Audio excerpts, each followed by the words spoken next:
कि माननीय मुख्यमंत्री जी को तो हम लोग कह ही चुके हैं कि महावीर चौधरी के पोर्ट्रेट पर उन्होंने माल्यार्पण नहीं किया, अशोक चौधरी के माथे पर दे दिया जो जीवित हैं।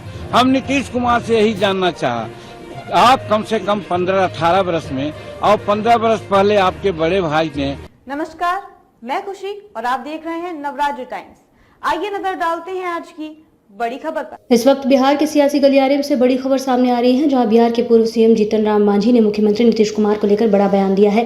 जीतन राम मांझी ने कहा है कि साजिश के तहत नीतीश कुमार को खाना में मिलाकर विषैला पदार्थ खिलाया जा रहा है। इसी कारण वह महावीर चौधरी के बदले अशोक चौधरी पर फूल चढ़ा रहे हैं।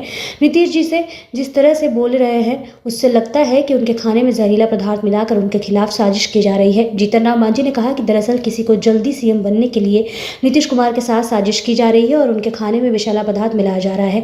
बता दें, गुरुवार को सदन के अंदर सीएम नीतीश कुमार अपने संबोधन के दौरान जीतन राम मांझी पर काफी आक्रोशित हो गए थे। इस दौरान उन्होंने मांझी पर भड़कते हुए उन्हें जमकर लथाड़ा। नीतीश कुमार ने कहा कि मेरी मूर्खता की वजह से जीतन राम मांझी बिहार के मुख्यमंत्री बने थे, इनको राज्यपाल बनना है। वहीं नीतीश कुमार के इस रवैये के बाद जीतन राम मांझी ने भी प्रेस कॉन्फ्रेंस कर नीतीश कुमार पर जमकर हमला बोला था। वहीं आज शुक्रवार को जीतन राम मांझी ने नीतीश कुमार के खिलाफ अपनी भड़ास निकाली और सदन में ही धरने पर बैठ गए। मांझी ने नीतीश कुमार को दलित विरोधी सीएम बताया। वहीं इस दौरान जीतन राम मांझी सीएम नीतीश कुमार के खिलाफ साजिश रचे जाने का भी आरोप लगाया है। उन्होंने कहा है कि किसी और सीएम बनाने के लिए नीतीश कुमार के खाने में कुछ मिलाया जा रहा है। वहीं नीतीश कुमार के करीबियों पर नेता विपक्ष विजय सिन्हा ने भी बड़ा आरोप लगाया है। विजय सिन्हा ने कहा है कि जीतन राम मांझी जो जहरीला पदार्थ का आरोप लगा रहे हैं उसकी जांच हो, जो लोग उनके करीब हैं उन्हें सभी की जांच हो। मांझी जी ने बहुत बड़ा खुलासा किया, किसी दलित अति पिछड़ा को सीएम और उप मुख्यमंत्री बनाया जाए। देखिए, पिछले दिन हम लोगों ने विधानसभा में जो माननीय मुख्यमंत्री जी ने तपाक में आकर के हमारे ऐसा जो 80 वर्ष का प्रतिनिधि है और वो 74 वर्ष के हैं, तुम ताम की बात की। वो 67-68 में किसी तरह डिग्री प्राप्त किया है। जीतन मांझी 66 में डिग्री प्राप्त किया है। वो 74 वर्ष के हैं, हम 80 वर्ष के हैं। 1980 में हम विधायक रहे और वो 1985 में आए। उनको तुम ताम करना नहीं चाहिए था, इस बात की चर्चा किया। आज विशेष चर्चा ये करना चाहते हैं कि माननीय मुख्यमंत्री जी को तो हम लोग कह ही चुके हैं कि उनके भोजन में पिछले कई एक दिनों से विषैला पदार्थ मिला करके साजिश तन जल्दी किसी को चीफ मिनिस्टर का गद्दी मिले, इसके लिए एक साजिश के तहत उनको विषैला पदार्थ खिलाया जा रहा है, जिसका नतीजा है कि महावीर चौधरी के पोर्ट्रेट पर उन्होंने माल्यार्पण नहीं किया, अशोक चौधरी के माथे पर दे दिया जो जीवित हैं।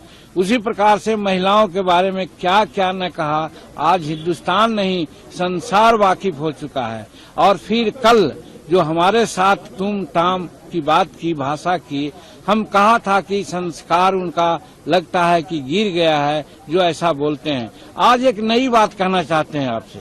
आज आपसे बात करना चाहते हैं कि विधानसभा का कस्टोडियन माननीय अध्यक्ष हुआ करते हैं। माननीय अध्यक्ष ने नियमन दिया था कि जिसको हम पुकारें वही बोलेगा, और उसके बाद जब आरक्षण की बात खत्म हो गई थी, दूसरा बिल आया नामांकन का, तो नामांकन में हमको उन्होंने पुकारा, हम उठ करके अपनी बात कहना शुरू किया।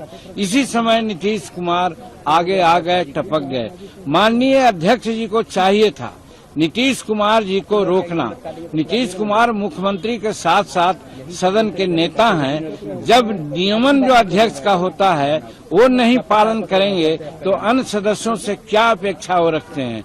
ये बात की दुख है कि माननीय अध्यक्ष महोदय आज लगता है कि सत्ता पक्ष के पक्ष में अपना सारा निर्णय दे रहे हैं और हरकत कर रहे हैं, जो इस जनतंत्र के लिए, संविधान के लिए घातक है। और इसीलिए आज विशेष मैं कहना चाहता हूं कि मुख्यमंत्री तो दोषी है ही हैं, मुख्यमंत्री से कम दोषी हमारे अध्यक्ष महोदय नहीं हैं, जो शेड्यूल कास्ट की बात को सुनना नहीं चाहे, सुनाना नहीं चाहे।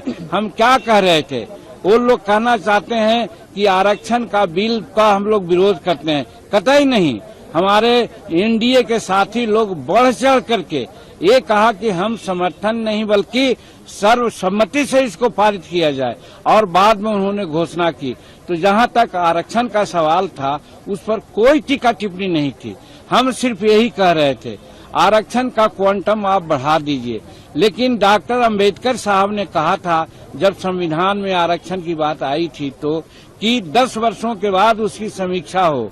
हम नीतीश कुमार से यही जानना चाहा, आप कम से कम 15-18 वर्ष में और 15 वर्ष पहले आपके बड़े भाई ने जो शासन किया, कितने दलितों को उन्होंने आरक्षण दिया है, कितना बैकलॉग है, इसके बारे में कुछ सोचा महोदय? तो उसी प्रकार से ये 20% न कर दें आप 25% कर दें, उससे कोई फायदा नहीं है। हम उदाहरण साइट किया कि 1971 से यहाँ पर रोस्टर नियम लागू है। रोस्टर का मतलब होता है कि 16% तक शेड्यूल कास्ट के नौकरियों में आरक्षण दिया जाएगा।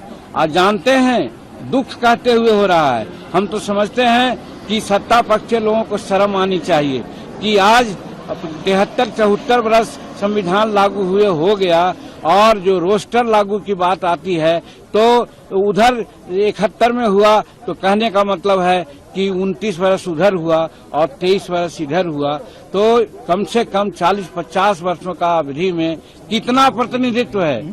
प्रतिनिधित्व है 3.7। आप जोड़िए 16% प्रतिनिधित्व देने में कितना साल लगेगा? यही हम उनको कहना चाह रहे थे कि माननीय मुख्यमंत्री जी आप इसकी समीक्षा कीजिए। याद है हमको 1955-56 के आसपास में मुंगेरी लाल जी के अध्यक्षता में शेड्यूल कास्ट और शेड्यूल ट्राइब्स के आरक्षण को तजवीज करने के लिए आयोग बना था। उस समय कहा गया था कि 7% आरक्षण मात्र मिला है और बाकी बैकलॉग है। आज मैं खबरों में अब तक के लिए बस इतना ही। फिर होगी आपसे मुलाकात ऐसी ही एक बड़ी खबर के साथ। तब तक के लिए नमस्कार और देखते रहिए नवराज टाइम्स। अगर आपको हमारी वीडियो पसंद आई हो तो हमारी वीडियो को लाइक करें व शेयर करें और ऐसे ही लेटेस्ट अपडेट पाने के लिए हमारे चैनल नवराज टाइम्स को सब्सक्राइब कर बेल आइकन दबाना ना भूलें।